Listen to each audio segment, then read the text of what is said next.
Хочу поздравить всех мусульман с пятницей, пожелать всем мира, добра, благословения Всевышнего Аллаха. Безграничной любви ко Всевышнему Аллаху и нашему любимому пророку Мухаммаду, саллаллаху алейхи вассалям. От всей души поздравляю вас с этим днем. Пусть в душе у всех всегда будет праздник. Да примет Всевышний Аллах все наши благие деяния. Желаю всем крепкого имана. Дай Аллах нам всем, чтобы мы совершали как можно больше хороших деяний. Чтобы защитил Аллах Та'ала нас от всего плохого, от всех бед, несчастья.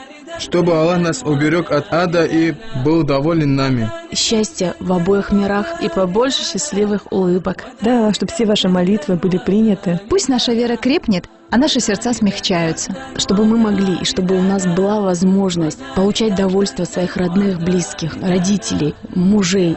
И дай Аллах баракатам этой прекрасной пятницы, чтобы мы стали искренними и богобоязненными мусульманами. И приносить как можно больше радости в этот день. Желаю всем братьям и сестрам, чтобы этот день, День пятницы, наступал в нашей жизни снова и снова, до тех пор, пока мы уйдем с этого мира такими, которыми доволен Всевышний Аллах.